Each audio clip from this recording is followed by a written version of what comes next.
안녕하세요, 공복 여러분, 공백입니다.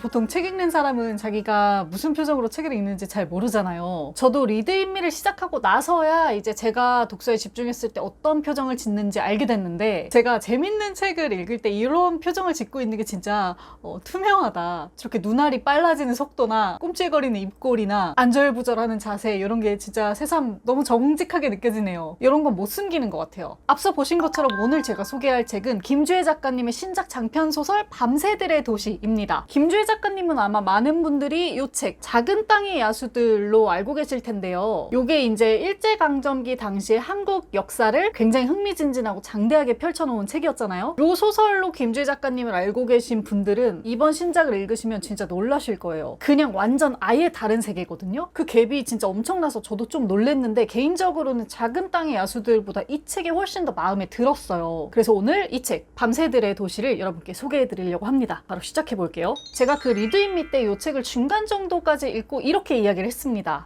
가끔 책들 읽으면 소설에서 에너지가 진짜 소설 밖으로 막 튀어나오는 것 같은 책들이 있거든요. 책이 좀 그래요. 이런 감상은 이 책을 끝까지 읽고 나서 훨씬 더 강력해졌는데요. 이걸 뭐라고 해야 될지 모르겠는데 이 책은 진짜 곧 폭발할 것 같은 책이었어요. 내용을 간략하게 설명드려야 될 텐데요. 이 책은 발레리나에 대한 이야기입니다. 일단 소설의 서막은 건너뛰고 시작할게요. 1장 시작 부분에서 주인공인 나탈리아는 어린 소녀입니다. 아버지 없이 엄마랑 살고 있는데 어느 날 집에 이모가 놀러와요. 이 이모가 발레리나거든요. 그래서 나탈리아가 이제 이모 얘기도 엿듣고 TV에서 발레 하는 걸 보고 있다가 우연히 발레 점프 동작을 흉내냅니다. 근데 완전 잘하는 거야. 얘가 진짜 날아갈 듯이 높이 뛰는 희귀한 재능을 갖고 있었던 거죠. 그래서 이제 이모가 엄마를 설득해서 얘가 발레를 시작하게 되는데, 그 이전까지 아무런 사교육을 받지 않았음에도 불구하고 얘가 굉장히 유명한 발레단에 엄청난 경쟁률을 뚫고 입단을 하게 돼요. 그때부터 이 나탈리아의 승승장구가 시작이 되는 거죠. 이 나탈리아는 타고난 재능도 재능인데 그 열정과 성취욕이 진짜 엄청나요. 그렇게 어마어마한 재능을 가졌음에도 불구하고 항상 제일 먼저 연습 시작하고 제일 늦게 집에 가고, 그 어떤 취미생활이나 사생활도 없이 진짜 인생 전체가 그냥 발레와의 전쟁으로 이루어진 사람이거든요. 물론 이제 나이를 먹어가면서 이성과 만나기도 하지만 그 이성과의 만남 역시 그 상대가 가진 어떤 발레, 그의 움직임, 그 작품의 열정으로부터 시작이 돼요. 그러니까 얘를 따라올 사람이 없는 거죠. 진짜 발레계가 난리가 나거든요. 그래서 이 소설은 나탈리아의 그 어린 시절, 발레가 없었던 요 시절부터 성인, 이 세상 최고의 발레리나가 되는 이 상승의 과정을 쭉 담고 있습니다. 이 올라가는 힘과 에너지가 진짜 벌써 미칠 것 같은 희열을 주는데, 더 흥미진진한 건 뭐냐? 이겁니다. 제가 아까 소설의 서막을 말씀 안 드렸잖아요. 이 서막에서 나탈리아는 이제 좀 나이가 든 상태인데 우울증과 술과 약에 빠져 있어요. 세상에는 발레의 전설로 남아있으나 현재는 발레를 안 한 지 조금 오래된 상태이고, 내용을 보아하니 이 위에서 어딘가 알 수 없는 공간으로 추락해 있는 상태거든요. 부상이 원인이라고는 하는데 그 이면에 뭔가 다른 사건이 있었으리라는 뉘앙스도 풍기고 있고요. 그래서 결국 독자는 이 흥미진진한 나탈리아의 상승과 갑작스러운 그 비밀스러운 하강을 쫓아가게 되는 겁니다. 이게 분량상 500페이지가 넘는 이야기인데 진짜 눈 뗄 수 없이 너무 재밌어요.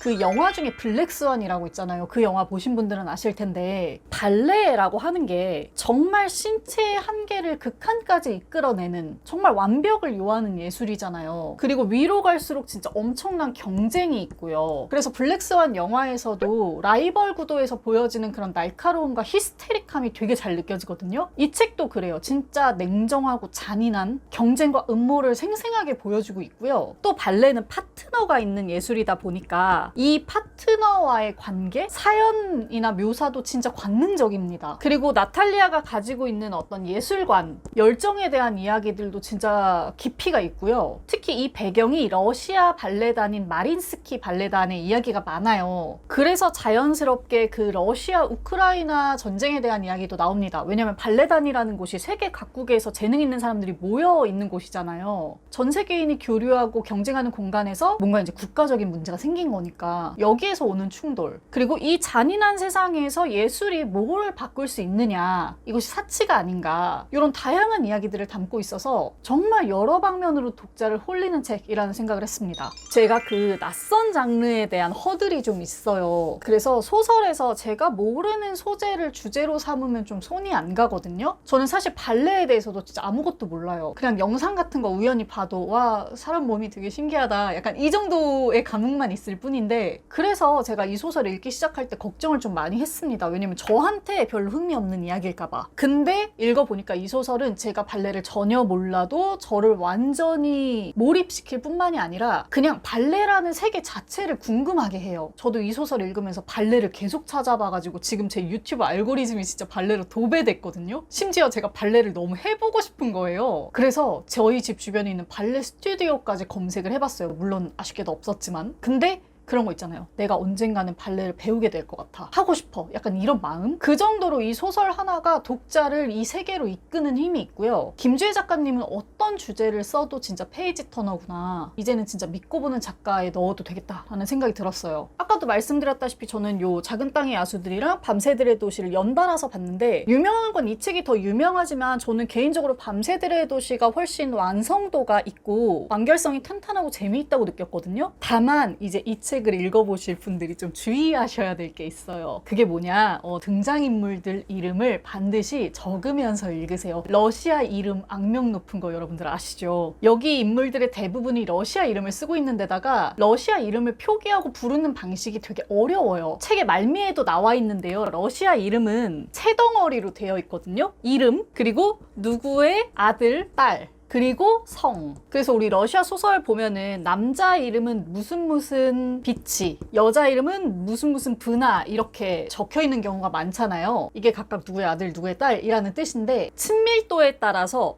이렇게 이름을 부를 때도 있고 이렇게 이름을 부를 때도 있어요. 그리고 여기에 애칭이나 별명 같은 것도 조합되고요. 그래서 이 이름을 처음에 잘 파악하고 들어가셔야 소설을 읽을 때 조금 수월합니다. 다행히도 이 소설에서는 주요 등장인물이 딱 정해져 있는 편이라서 러시아 소설 그간 읽기 힘들었던 분들도 그렇게 어렵지 않게 접근하실 수 있을 거예요. 진짜 거짓말이 아니라 제가 이 소설 완독하고 나서 그날 밤 꿈에 발레리노가 나왔거든요. 뭔가 이 책이 질러놓은 불이 꺼지질 않았고 저는 아직도 밤에 누워가지고 그냥 발레 영상들 막 찾아보고 있어요. 그 정도로 진짜 무척 독자를 사로잡는 책이었으니까 혹시 고민하고 계신 분들이 있다면 저를 믿고 한번 읽어봐 주시면 좋겠습니다. 분명히 정말 흥미로운 독서 하실 수 있을 거예요. 제게 아주 새로운 재미를 알려주고 또 들끓는 희열을 주었던 책, 김주혜 작가님의 밤새들의 도시를 추천드리면서 저는 물러가도록 하겠습니다. 장마철이니까 다들 오가시는 길 안전에 유의하시고 오늘도 멋지게 책 읽는 시간 되세요. 공백의 책단장이었습니다. 안녕.